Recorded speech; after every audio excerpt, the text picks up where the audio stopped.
Ah, Gordon Ramsay. If you're watching this video, I don't need to explain who this man is.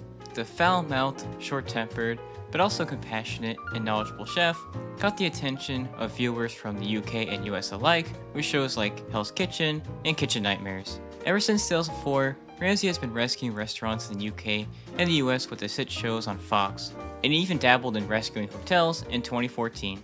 After many years of Kitchen Nightmares, Ramsay called it quits for a while, but after he came back, the new rescue shows had some kind of gimmick to freshen things up. And while it was nice to have Ramsay back with his hot temper and creative insults, something about these shows was missing the charm of the original Kitchen Nightmares series. So, in today's video, we'll be going over every series where Ramsay is called in to rescue a restaurant and giving them a run for their money. Ramsay's Kitchen Nightmares, or Kitchen Nightmares UK, is where it all started. The show follows Gordon Ramsay as he travels to the UK helping restaurants in need. Most episodes follow a similar format in that Ramsay gives a brief overview of the tone and overall situation, including a quick description of the surrounding area, owners, and chefs of said eatery. Afterwards, he goes into the restaurant, has a quick chat with the owners, eats the food, doesn't enjoy it, confronts the chef, observes the dinner service the next day, then puts a plan in place to turn things around, including introducing a new menu or putting some structure into management. Fans often claim the UK version of Kitchen Nightmares to be the best restaurant rescue show from Ramsay because, well, everything just felt so natural, with many pointing out how the episodes feel like documentaries, and it's easy to see why. The show doesn't have a lot of editing in terms of sound effects or random jump cuts when people are having a conversation. It felt like Ramsay was trying to have genuine conversations with the restaurant owners about what was wrong with their restaurant and what they could do to fix it. It was almost like the viewers were right there at the moment, as if they were a fly on the wall, listening to everything that was said. Speaking of the documentary feel, Ramsay also delves into very informative discussion regarding what it takes to operate and run a restaurant, the many different foods and meals brought up throughout the episodes, and his personal experiences as someone who's seen success and failure in the cooking scene. Even with the arguments and scenes where Ramsay is yelling at the staff, it still feels calm. It's a weird feeling.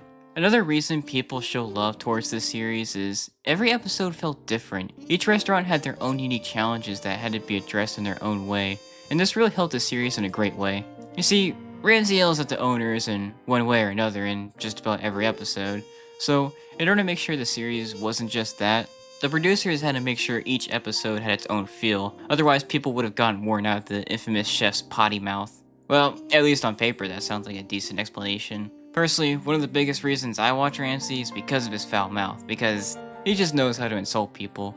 It's more than just swear words, he understands how to use them to get his point across while still being hilarious. In any case, seeing Ramsay use his expertise to navigate the restaurant owners through their problems was not only impressive because of how knowledgeable he was with making stuff work out no matter how odd or unique the problem was, but it also painted Ramsay as an authority figure, like nobody is to doubt this man because he knows what the hell he's doing. It makes the audience like Ramsay, and it shows off his helpful and sensitive side that really does want to help people get through their financial troubles and reignite their passion for cooking again. While many people came for the hilarious arguments and the funny insults Ramsay hurled towards the owners and their food, many people stayed because they found Ramsay's insights so thought-provoking and to see everything work out and leave the episode on a positive note. Alright, one more thing.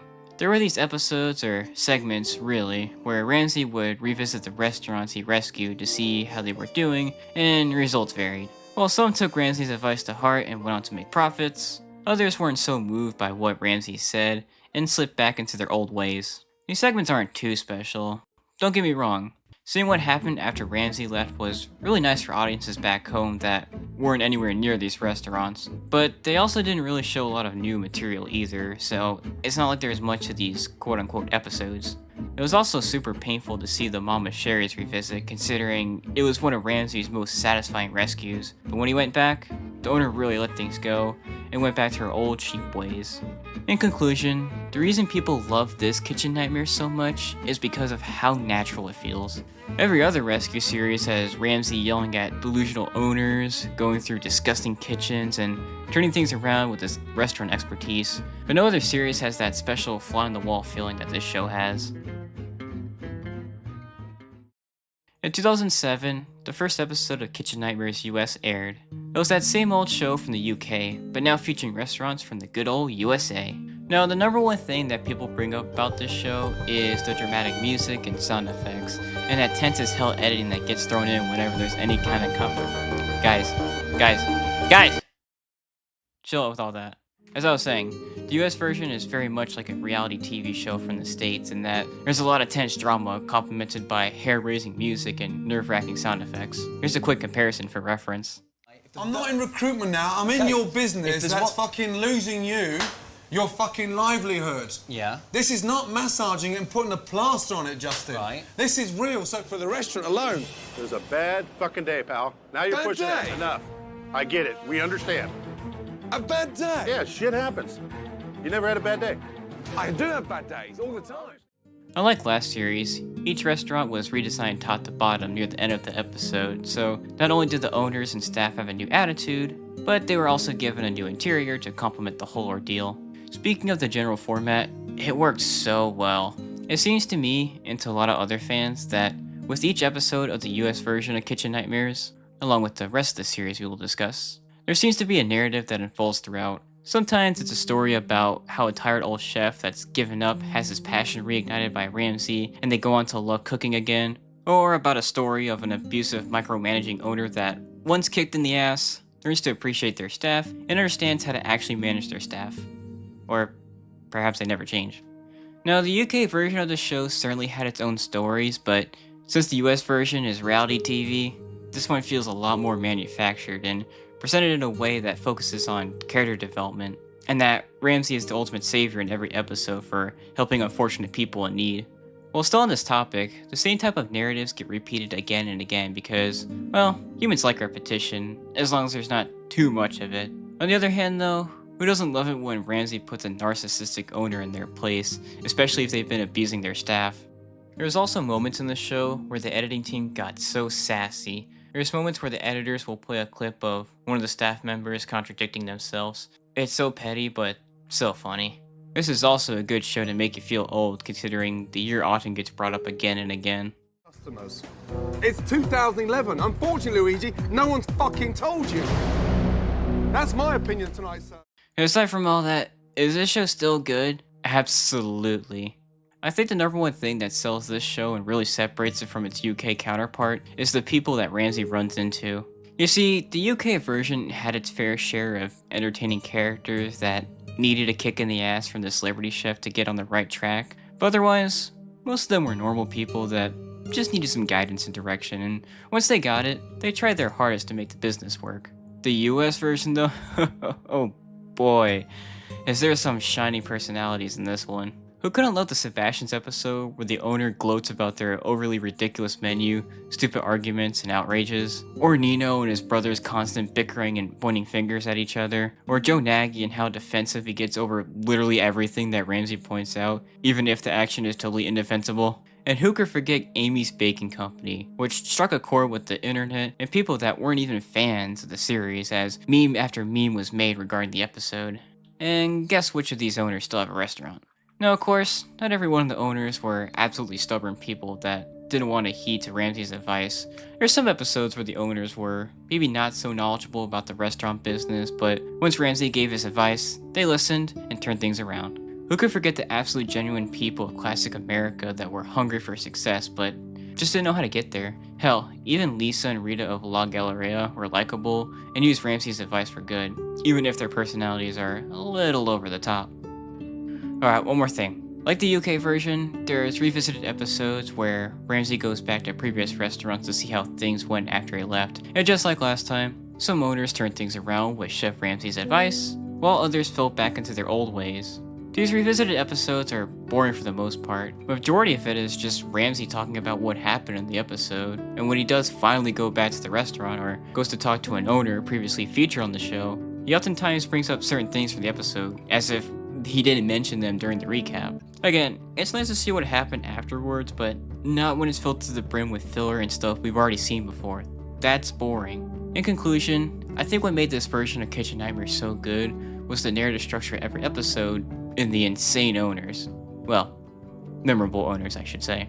Every episode had intense confrontations between Ramsay and the owners, dirty kitchens that could have killed somebody, and a feel-good ending where the owner and chef turn things around and we're on a path to success. Well, most of the time. Now, while the formula was certainly repetitive, each episode had its own craziness that kept viewers coming back. The only way to see how ridiculous and crazy things we're gonna get was to keep tuning in, and trust me, viewers wanted more and more of these kitchen nightmares. Unfortunately, in 2014, Ramsay called it quits on the series. Yeah, the chef talked about how tiring it was to run into horrible, narcissistic chefs who thought they were going to be hot shit one day constantly, and having multiple health problems stemming from the contaminated food from the incompetent kitchen staff in nearly every episode of the series. It's funny that Ramsay mentioned all that because he had another series at this time known as Hotel Hell, which ran for 2 years after the cancellation of Kitchen Nightmares. Hotel Hell is essentially the US version of Kitchen Nightmares, but with hotels instead of restaurants. On a basic scale, that is. While US Kitchen Nightmares and Hotel Hell are similar in concept, they definitely have different feels to them. Don't get me wrong, both are still very much reality TV, but there's something about Hotel Hell that feels calmer and smoother. That same kind of vibe seen in the UK Kitchen Nightmares. Maybe it's because there's Ramsay voiceovers during certain segments, the beautiful cinematography the cameramen get of the surrounding area, or maybe the editing team toned back a bit on the dramatic music and sound effects. The sassy editing was back too. There's a scene where a general manager is fired, and afterwards, his title during the confessional is Former General Manager. You remember how I said one of the strong suits of Kitchen Nightmares US was the very memorable characters of chefs and owners he ran into, and the biggest reason it's remembered more than any other Ramsay show? Well, that's because I don't think any other Ramsay show has as memorable a cast of characters as that show, and you can really see that in Hotel Hell and every series afterwards. Now, don't get me wrong, there are certainly very memorable characters in the show's past Kitchen Nightmares US. Hell, Hotel Hell started off with one of the most infamous owners to ever appear on a Ramsay show. But the fact that Kitchen Nightmares US had so many, all with their own quotable lines and unique personalities, was what kept audiences coming back again and again for each new episode. It's also the same reason that fans of the series keep watching the same episodes over and over again, and bring them up in their own communities. Now, while most of the owners of this show are pretty memorable, I think the biggest downfall of the show is the fact that they're presented as mostly insufferable and nothing else. You see, most of the bad owners from Kitchen Nightmares US are insufferable, but goofy or quirky in some way that's funny, or takes away from the serious situation they're in, whether it be their debt or conflict between their staff and family. Hotel Hell is just sad with some of the people featured, like there's nothing funny about some of the way these owners present themselves because the series feels more real. It makes these situations feel like actually life-threatening. The format of Kitchen Nightmares showed the serious situation the owners were in, but it always knew when to reel things in and let the other shenanigans of the show pile in, like Ramsay's critiques on the food, his arguments with the owners, and all the other goofy things he does sometimes. It just seems like the owner's troubles are brought up a lot more often in the show, and it feels like an overlooming thing in each episode. Despite everything I said so far, I think it's probably my favorite Ramsay show. There's just something about this show's allure that pulls me in stronger than Kitchen Nightmares and every other show we'll discuss later. If I had to give a reason for why I feel this way, I'd attribute it to the voiceovers Gordon gives throughout the episode. They're certainly a lot better than the dramatic narrations by professional voice actors from the US version, and there's something comforting about it, and it also adds a layer of polish overall. Now that I think about it, Hotel Hell has all the chaos and tension of Kitchen Nightmares US, and the soothing, insightful commentary by Ramsay from the UK version of Kitchen Nightmares, so maybe that's why it gets to me. It creates a suitable middle ground for conflict and information. I had to be so short with this section, but I feel like I don't have much to say about it considering it has a lot of overlap from the other series. Alright, let's move on to Gordon Ramsay's 24 Hours to Hell and Back. That's totally not a mouthful of a title or anything. So, this show is similar in concept to Kitchen Nightmares, but there's two gimmicks.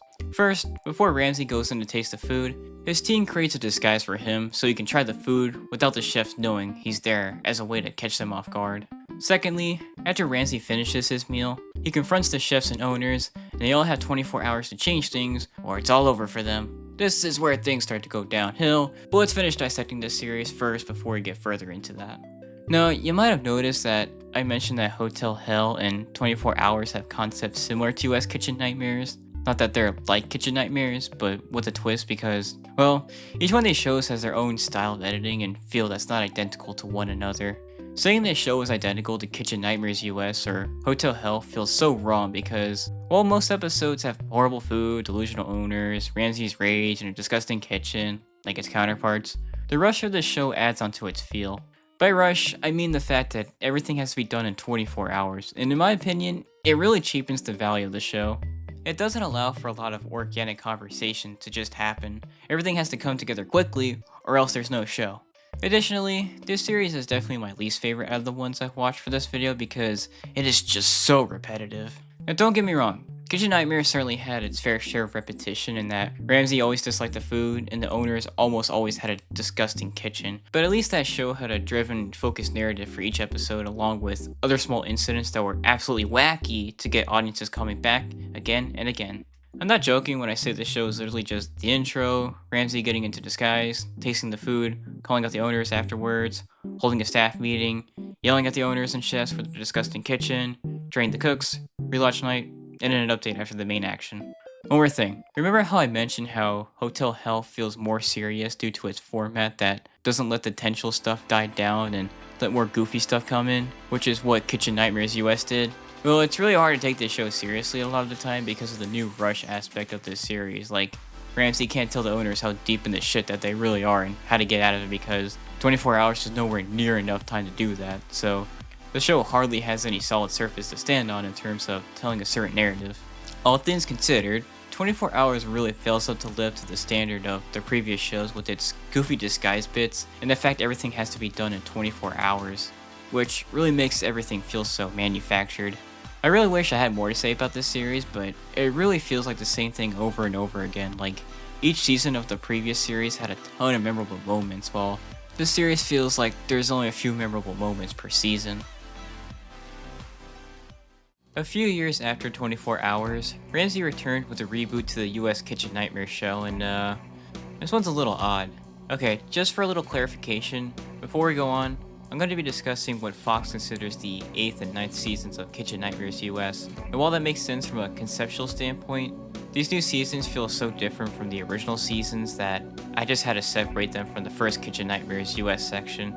They are two completely different beasts. Sure, they follow the same format of Ramsay coming in, not liking the food, checking out the dirty fridge, and doing a revamp of the restaurant, but again, it's the feel that's different.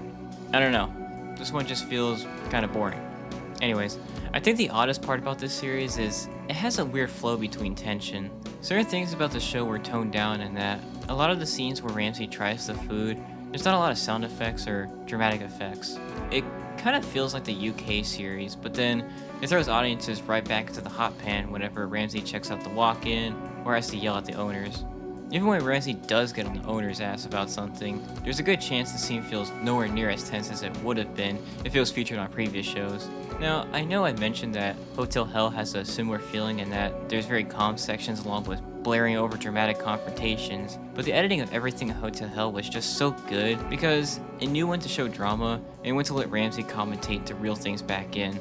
This reboot is a mess when it comes to that in my opinion, and just for the record, I don't really think any of the confrontation scenes are as tense as anything seen in previous shows. Another thing too is, once again, the show feels very repetitive. Again, the previous shows all had their own repetitiveness, but there was unique stuff in between each episode to ensure they all felt unique and fresh, but this reboot is missing some of that. It certainly feels less scripted because of that. I couldn't really think of any standout moments for this reboot that made me go, yep, that's Kitchen Nightmares for you. It was all just kind of bland and unseasoned.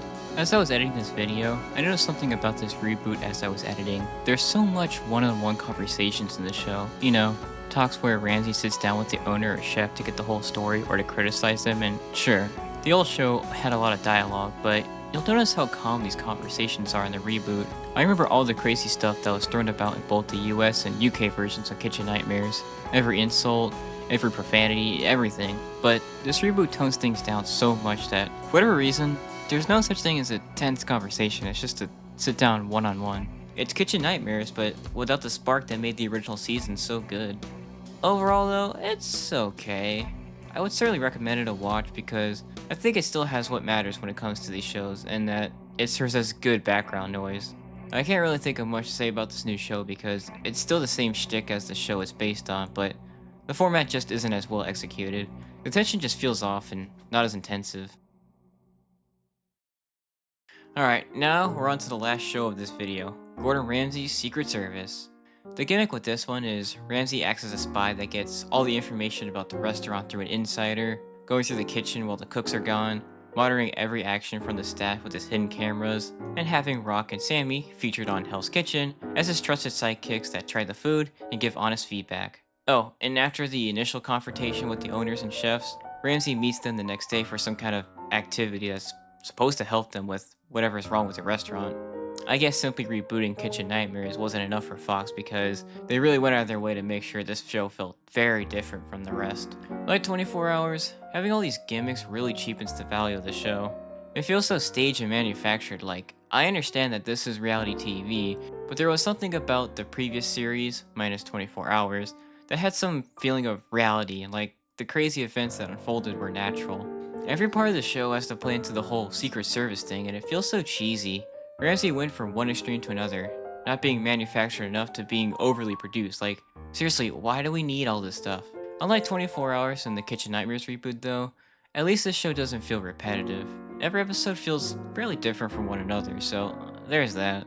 Another thing that people mentioned about this show was, it seems as though Ramsay's not as hard on the owners or chefs as much as he was in older shows. I mean, it makes sense. Ramsay's in his 60s and spent a lot of the years yelling at others, so I totally understand why he wants to mellow out some and try not to lash out as much as he has in the past. His insults are still top tier though, so at least that part of Ramsay's golden personality is still there. Overall, while Secret Service is good, the over-the-top production and spy stuff really hampers the quality of the show. I understand that Fox doesn't want to keep doing Kitchen Nightmares over and over again, but I would honestly prefer that to whatever the feel this new produced format is trying to do. It's too much. Like, what's so wrong with Ramsay rescuing a restaurant from delusional owners? Why does there have to be this added aspect? Well, after that discussion, I think the number one most important thing about what makes these shows good is how it conveys tension or trouble. After all, isn't that what people are expecting from the hot-headed chef in reality TV? The UK Kitchen Nightmares didn't need to convey its tension in a particular way. It just let audiences see everything for themselves, and that's why it's so enjoyable. Viewers can really feel every emotion the kitchen staff go through. The US version caught lightning in a jar with how it created a narrative for every episode in a way that was formulaic, but also very encapsulating and memorable. Ramsay knew exactly how he needed to get in the owner's face to get them to change their ways. Hotel Hell felt similar to Kitchen Nightmares US style, but it doesn't let some of the tension die down, even with Ramsay's calm narration throughout. 24 Hours didn't leave enough time for the conflict to settle in. Everything's so rushed, there's no time for anything to set in. The reboot had a weird mesh of the UK and US versions of Kitchen Nightmares, but not really capturing the greatness of either by creating a weird middle ground that puts the tension in an odd spot. Secret Service redirects audiences' attention towards the spy aspect of the show rather than the conflict, making it seem almost like a parody of Ramsay's restaurant rescue shows. Well, that's every show where world-renowned chef Gordon Ramsay rescues a restaurant from closure, or at least tries to. It started off pretty good with the UK Kitchen Nightmares, which felt so natural and free, almost like viewers were right there as everything happened. No background music or quick jump cuts, just pure, unadulterated action. Then we got the US series, which, sure, felt overly dramatic with all of its interruptive sound effects and quick, fast editing. But the owners of the restaurants were so memorable. The format was perfect with its perfect blend of tension from losing the restaurant to hope after Ramsay's teachings and remodelings, and the show had a plethora of ridiculous moments that were so out there that viewers couldn't help but laugh at the absurdity, which kept them coming back again and again. Hotel Hell felt more serious, and while this worked in creating a more natural feel in the show, which made it feel less like dramatic reality TV, it also made some of the troubles the owners had feel more real, which coated the series with a depressing layer, no matter how hopeful the ending made things seem. While it's nice to see Ramsay return in 24 Hours to Hell and back, most of the charm from the previous shows were lost, and things feel so rushed and produced in this show, like there can't be any moments of connection or turning things around. The same thing could be said about the Kitchen Nightmares reboot. It also made the original series so good. I guess things were too natural for Fox's taste because they really upped the ante on the production scale with Secret Service, which really loses a lot of charm with how over the top everything is in terms of the undercover stuff Ramsay does in that show. I will say, it's honestly amazing the legacy that all of these shows left behind. The community that I go back to again and again regarding these shows is the Kitchen Nightmares subreddit, where fans make all kinds of posts relating to all the aforementioned shows, including memes, update posts as to what happened to the featured restaurants, discussions about episodes, and other wacky stuff. The posters there are also pretty funny. I've laughed countless times going through the posts and comments of that sub. There's also the Kitchen Nightmares YouTube channel, which is run by, well, we don't know who, but they do some good work with their creative but funny thumbnails and titles. Somehow a YouTube channel that plays the same Kitchen Nightmares clips over and over again still gets good views. I guess that shows you how this show still resonates with fans despite the fact it hasn't been on the air in years. Well, that's all I had to say about these. Let me know which of these shows is your favorite, what you think about all of them, and as always, I hope you have an amazing day. Peace.